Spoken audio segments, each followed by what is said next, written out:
ಇವತ್ತು ಭಾರತ ಪಾಕಿಸ್ತಾನ ಡಿಜಿಎಂಒಗಳ ಸಭೆ ನಡೆಯುತ್ತೆ.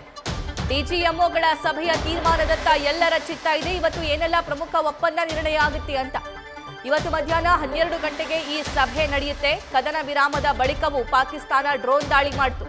ಈ ಬಗ್ಗೆ ಸಭೆಯಲ್ಲಿ ಪ್ರಸ್ತಾಪ ಮಾಡಿರುವ ಭಾರತದ ಡಿಜಿಎಂಒಗಳು ಪಾಕಿಸ್ತಾನದ ಕದನ ವಿರಾಮ ಉಲ್ಲಂಘನೆಯ ಬಗ್ಗೆ ಪ್ರಸ್ತಾಪ ಇವತ್ತು ಕೂಡ ಮಾಡ್ತಾರೆ.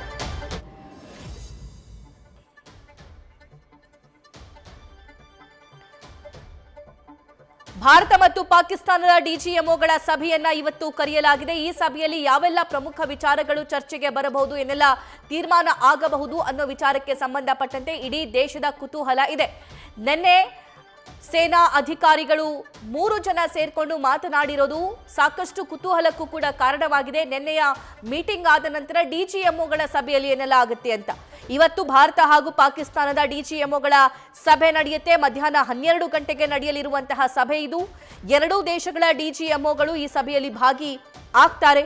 ಇನ್ನು ಕದನ ವಿರಾಮ ಮುಂದುವರಿಸಿಕೊಂಡು ಹೋಗುವ ಕುರಿತಂತೆ ಚರ್ಚೆ ಆಗುತ್ತೆ. ಆದರೆ ಅದಕ್ಕೆ ಒಂದಿಷ್ಟು ಒಪ್ಪಂದಗಳು ಕೂಡ ಅಲ್ಲಿ ಆಗೋ ಸಾಧ್ಯತೆ ಇದೆ.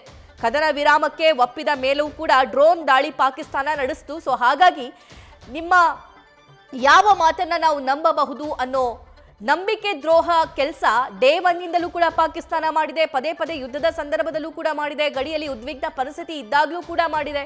ಸೊ ಇನ್ಮೇಲೆ ನಿಮ್ಮ ಮಾತು ಹೇಗೆ ನಂಬೋದು ಅನ್ನೋ ಪ್ರಶ್ನೆಯನ್ನ ಡೆಫಿನೆಟ್ಲಿ ಭಾರತ ಅಲ್ಲಿ ಇಟ್ಟೇ ಇಡುತ್ತೆ.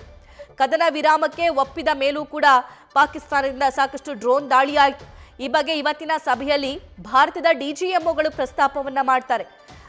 ಈಗಾಗಲೇ ಪಾಕಿಸ್ತಾನಕ್ಕೆ ಭಾರತದ ಡಿಜಿಎಂಒಗಳು ಎಚ್ಚರಿಕೆಯನ್ನ ಕೊಟ್ಟಿದ್ದಾರೆ. ಅದಷ್ಟೇ ಅಲ್ಲ, ನಿನ್ನೆ ಪ್ರಧಾನಿ ನರೇಂದ್ರ ಮೋದಿ ಅವರಿಂದ 1 ಪಟ್ಟು ಏಟಾಗ್ತಾ ಇದೆ ಅಥವಾ ದಾಳಿ ಆಗ್ತಿದೆ ಅಂತಂದ್ರೆ ನಾವು 3 ಪಟ್ಟು ದಾಳಿ ಮಾಡಬೇಕು ಅನ್ನುವಂತಹ ಸಂದೇಶವನ್ನ ಸಾರಿದ್ದಾರೆ. ಇದನ್ನು ಕೂಡ ಇಲ್ಲಿ ಮೆನ್ಷನ್ ಮಾಡುವಂತಹ ಸಾಧ್ಯತೆಗಳಿರುತ್ತೆ.